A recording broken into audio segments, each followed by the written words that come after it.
Ya. Jadi kemajuannya itu adalah platform yang kita punya itu lebih banyak. Jadi sebenarnya talenta-talenta kita sebenarnya dipermudah untuk bisa mendapat posisi yang dilihat orang. Itu kemajuannya. Kemundurannya adalah begitu banyak orang yang pengen jadi selebriti tanpa talent. Jadi kayak gitu.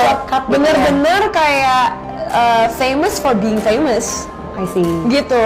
Jadi kemundurannya itu bahwa ada orang-orang yang memang terkenal justru karena sensasinya bukan karena prestasinya.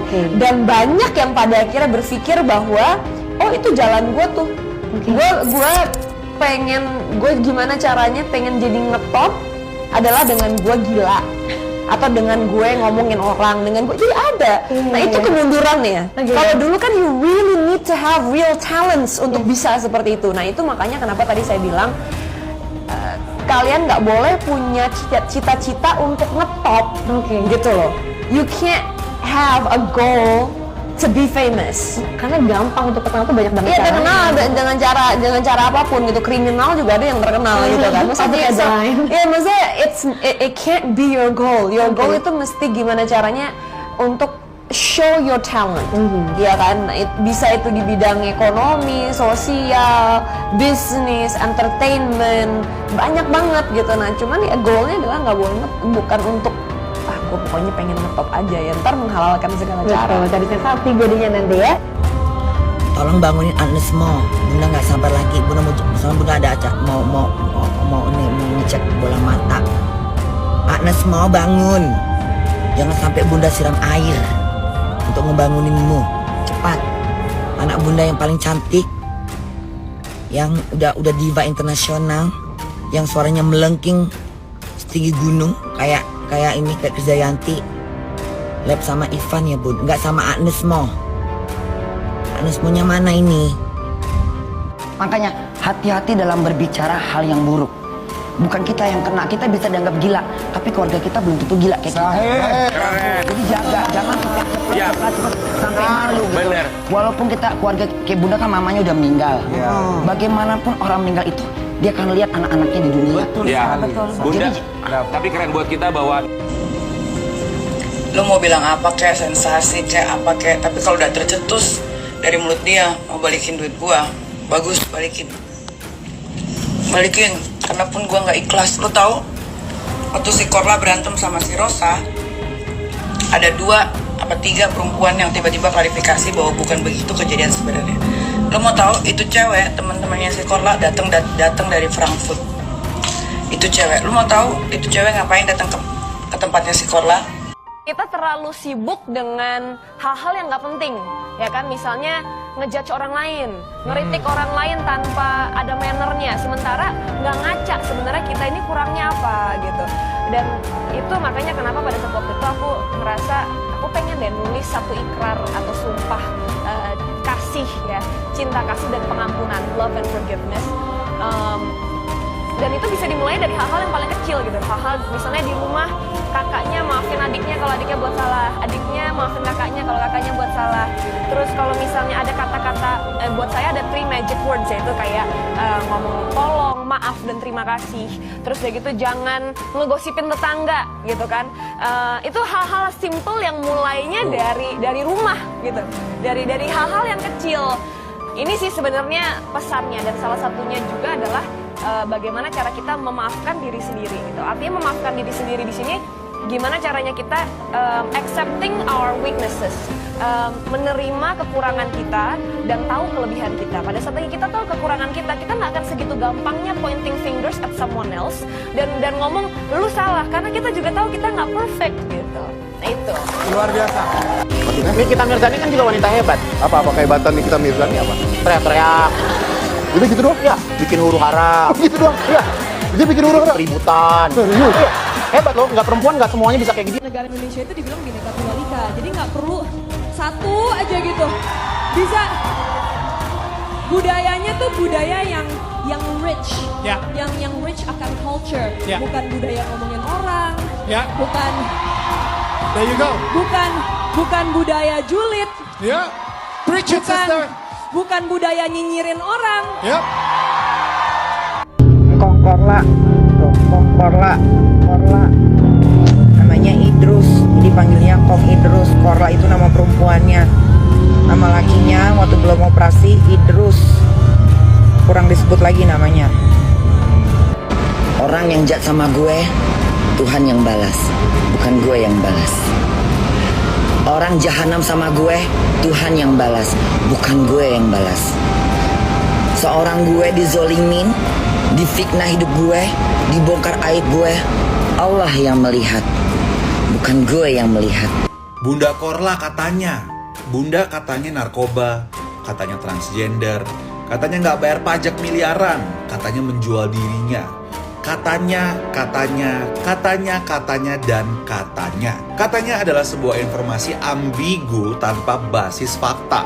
Gue hidup bertahun-tahun dengan banyak netizen yang gak suka sama gue karena katanya Gani begini dan katanya Gani begitu. Semuanya gak berbasis fakta, dan lucunya lagi banyak orang memilih untuk percaya dan gak suka sama gue karena mendengar katanya. Coba kalau sekarang kita balik situasinya dan kalian berada di posisi yang diserang dan dibongkar aibnya dengan kalimat yang dimulai dengan katanya. Kita semua mau nggak dibenci sama orang banyak hanya karena katanya kita begini dan katanya kita begitu? Saya rasa sih enggak ya. Dan untuk huru hara Bunda Korla ini, kalaupun iya, ya udah sih, saya rasa mayoritas tidak ada yang peduli. Dia menghibur banget. Dia juga nggak merugikan orang lain, dan juga Bunda Korla tidak polusi suara. Mulut sama kelakuan kok nggak sinkron. Wey, yang namanya tahu adab itu bukan hanya tahu berterima kasih, tapi tahu malu. Masa udah ngasih challenge, ngasih tantangan, udah ngasih duitnya, diminta lagi. Loh, masih bagus loh, nggak disuruh ngebalikin malam jadi siang, siang jadi malam loh. Gimana sih? Jilat ludah sendiri. Lagi pula, dengerin ya, yang namanya orang Indonesia nggak kenal kumpul kebo, yang ada kumpul bocah.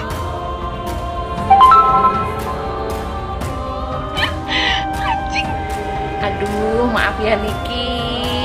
Sekarang Bunda stick lagi.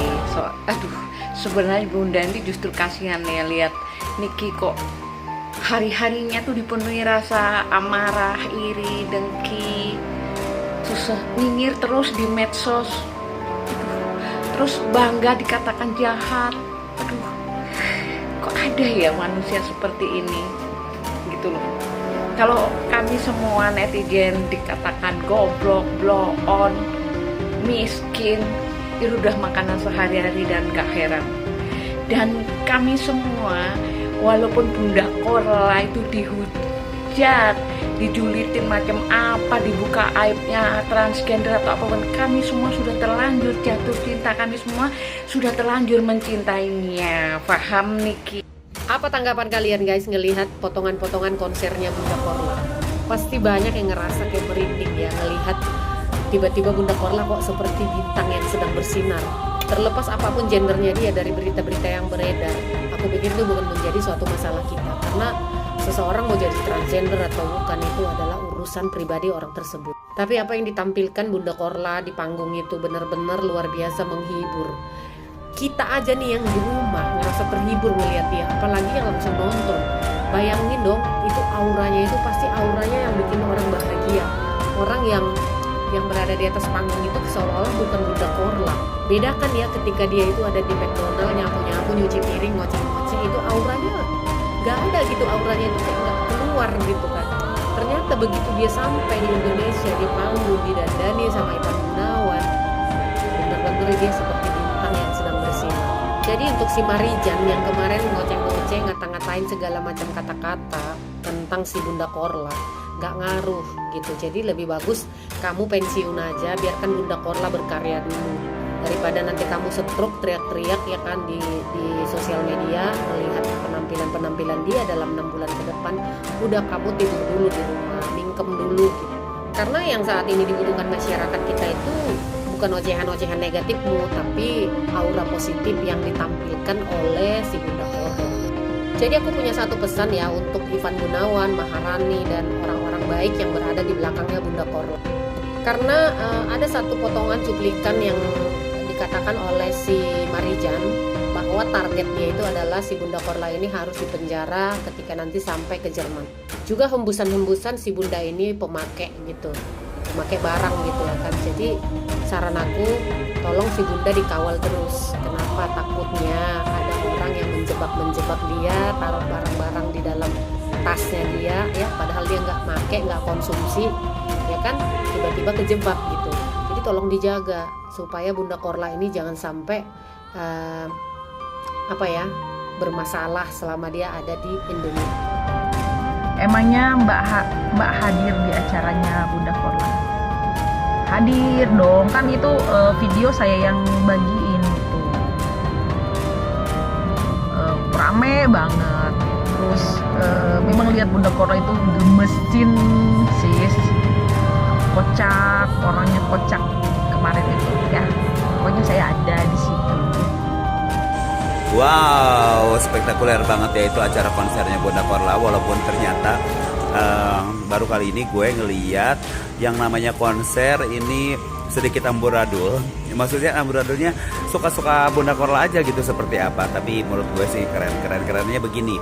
Karena orang untuk mencari hiburan itu tidak melulu harus mendengarkan seorang penyanyi nyanyi dan dengerin lagu. Karena butuh hiburan itu nggak perlu seperti itu sebenarnya kan. Dengan melihat performance yang begitu, yang kocak, lucu, sampai anting dilepas, sepatu dilepas, main-mainin bulu mata, itu menurut gue sih unik dari yang lain gitu ya, sampai pada heboh semua. Nah itulah justru kelucuan dari comebacknya Bunda Korla Party ini, karena memang benar-benar lagi euforianya bikin orang-orang terhibur, pada ketawa semua gitu kan. Sampai MC-nya aja kayaknya kelelahan, kecapean gara-gara ngaturin Bunda Korla sampai diangkat-angkat ya, foto sama orang diangkat karena tidak mengikuti mungkin rule acaranya gitu ya, rundown acaranya dia nggak terlalu mengikutin, bodo amat, suka-suka dia lah, dia pun naik ke atas ke lantai 2 gitu. Karena memang saya udah sering banget party di Holy Wing Gatsu sana, yang di Gatot Subroto ya. Tempatnya lumayan luas, di atas lumayan luas, bawah juga lumayan luas. Kalau diangkat sofa-sofanya mungkin tambah luas, itu penontonnya lumayan banyak ya. Dan worth it banget untuk harga tiket 300.000. Gak bisa lihat Bunda Korla perform tentunya, walaupun gak nyanyi, hanya lip sync aja, tapi emang menghibur, lucu banget, lincahnya kayak apa tahu ngalah-ngalahin Jennifer Lopez lagi konser kan itu tuh. Aduh, dan packagingnya udah keren banget tuh, mulai dari baju, tataan rambut, itu keren-keren banget menurut gue. Nah, tadi aku juga baca dari live-nya beberapa komen yang negatif ya. Mungkin nggak tau lah, yang namanya orang tidak selalu sama pola pikirnya ya. Kalau buat saya pribadi adalah ketika kita terhibur dengan orang lain, tentunya saya akan mendoakan dengan hal-hal yang ikut happy kan, automatically dia itu mendapatkan pahala dari orang yang bikin happy tersebut. Nah yang kedua adalah buat hatersnya Bunda Korla, udahlah, daripada kalian capek-capek ngetik dengan hal-hal negatif, mendingan kalian gak usah nonton live-nya daripada yang ngabisin energi, ya nggak sih, daripada diserang nanti sama netizen ataupun fans-fansnya Bunda Korla. Tapi menurut saya sih fans-fansnya Bunda Korla itu pada pinter kok, dia tidak mau menanggapi orang-orang yang membawa vibe negatif untuk orang lain. Dan sukses terus buat Bunda Korla, konsernya unik dan seru, lucu, dan baru kali ini gue melihat konser yang seperti ini. Popularitas Bunda Korla disertai isu miring seputar identitas aslinya yang dikabarkan sebagai transgender atau waria. Ia menjawab tudingan dalam siaran langsung di Instagram. Isu ini mencuat setelah beberapa kali dibahas Nikita Mirzani via sesi siaran langsung Instagram. Bunda Korla balik menyerang sampai menyinggung isi neraka. Ia berpendapat tak masalah daripada ngaku wanita tulen, namun kelakuannya tak mencerminkan layaknya kaum Hawa. Kau kan perempuan, ngakunya, itu bukan kelakuan perempuan. Kelakuan kau itu kelakuan bencong. Yang kayak mana modelnya Bunda? Bencong yang jahat. Tapi katanya merespon tudingan Bunda Korla transgender. Dalam siaran langsung ia tak menyebut nama Nikita Mirzani. Namun ia memberi sejumlah petunjuk bahwa orang yang disindirnya ini perempuan, punya anak, dan minta uang saweran dikembalikan. Kalaupun aku bencong, geli aku kelakuan kayak kau gitu. Jijik aku. Gak mau aku bencong, kelakuan kayak kau. Gak mau aku, takut aku. Oceh Bunda Korla. Siaran langsung Bunda Korla viral lantaran diunggah sejumlah kanal YouTube. Menengok video yang diunggah kanal YouTube Kepoin Artis Senin 23 Januari 2023. Misalnya, Bunda Korla berdoa agar ia menjadi pribadi yang lembut hati dan lembut dalam bertutur kata. Biarlah jadi bencong, asal kelakuanku disenangi orang daripada jadi perempuan tapi orang jijik nengok aku.